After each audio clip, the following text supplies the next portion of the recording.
When it comes to headaches, everyone seems to have an opinion, and it can be hard to know what is fact and what is fiction. Many people actually have little understanding of what a migraine is or how to control it.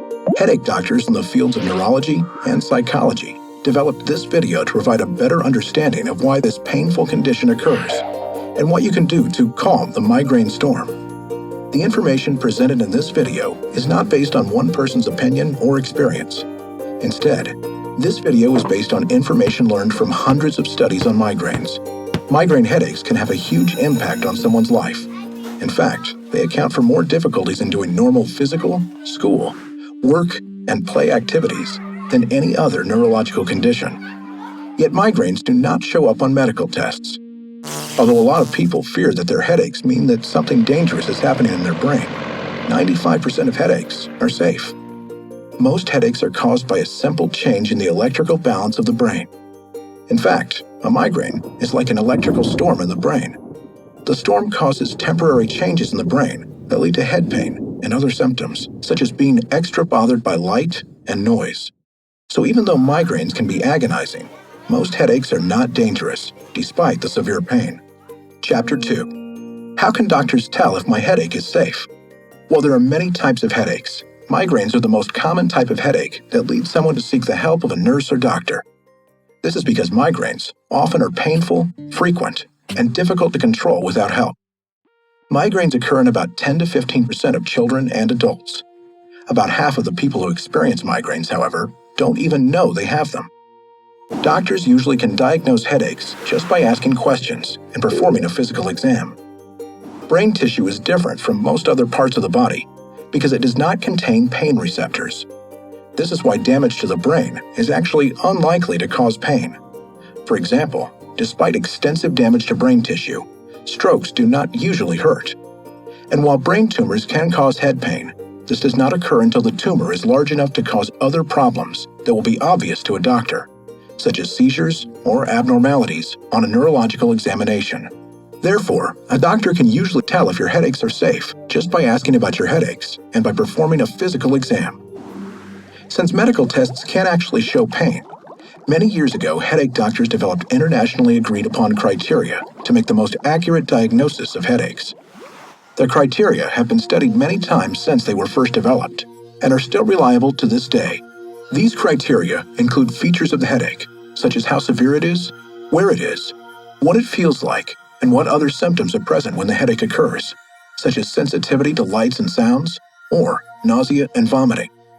Sometimes tests, such as blood work or MRIs, may be ordered to help feel certain that no other medical condition is causing the headaches. Usually, these tests will be normal. While normal tests can be reassuring, many still wonder how headaches can hurt so much, yet not show up in the tests. Chapter 3.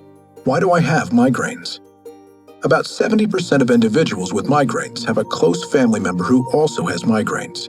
This suggests that the tendency to develop migraines at some point in life may be something that individuals inherit and are born with. In particular, people with migraines were likely born with a brain that is really sensitive or reactive to the environment.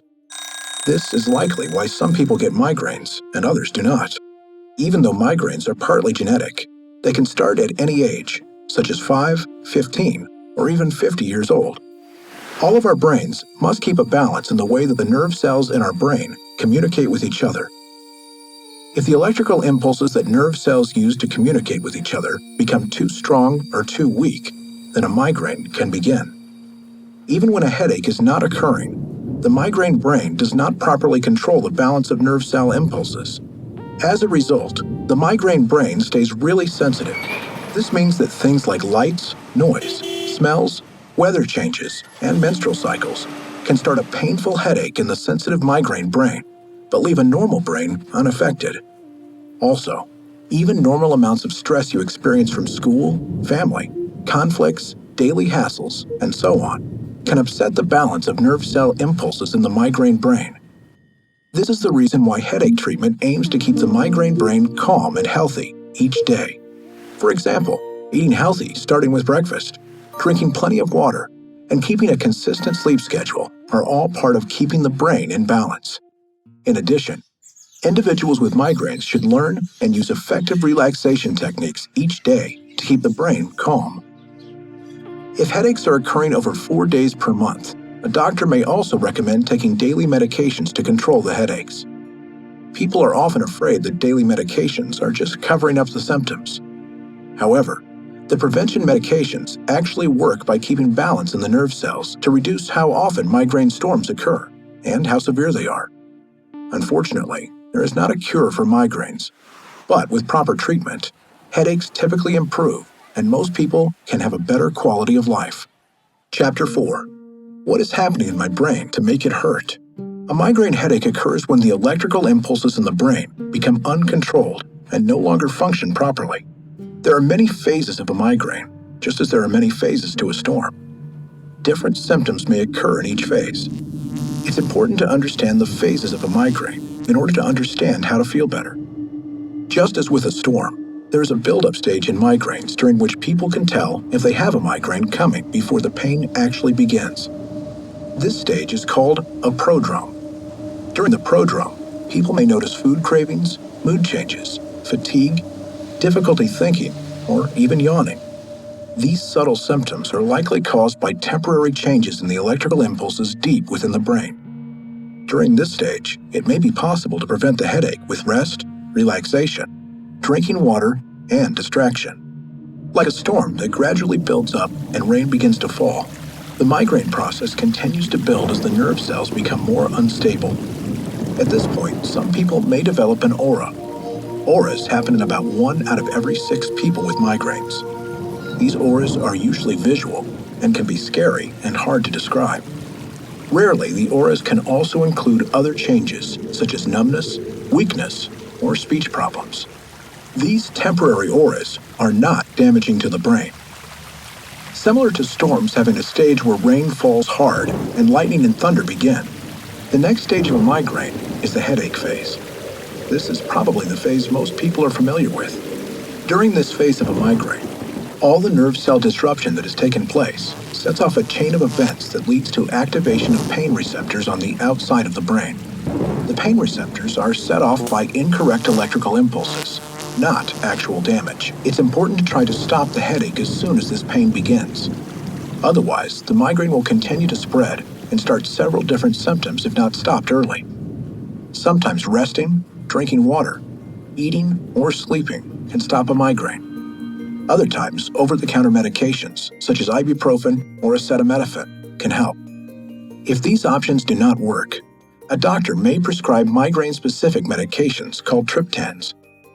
Be sure to limit the use of any medicines you take to stop your headache to less than 10 days a month. Taking these medicines any more than 10 times per month may increase your risk of developing more frequent migraines. Most people with migraines know what will happen if the migraine headache is not stopped soon enough.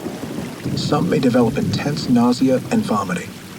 Others may want to avoid lights, noises, and smells. The pain can become throbbing and worse with normal movements. Sometimes it can hurt just to touch your head, brush your hair, or even lay your head on a pillow.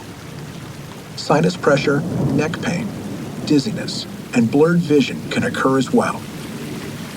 At this point of the headache phase, the migraine storm is in full action and can feel like it will never end.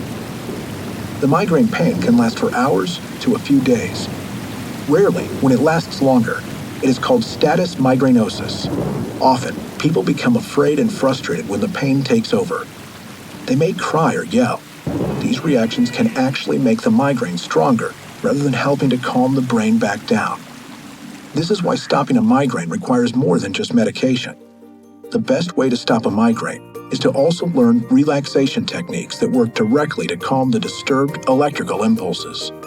Finally, similar to storms that have a phase in which the storm begins to wind down, migraines have a post-drome phase. Sometimes this is also referred to as a migraine hangover. People may experience fatigue, nausea, and difficulty thinking during this phase. Once the post-drome is over, the brain returns to its normal resting state, unchanged and undamaged.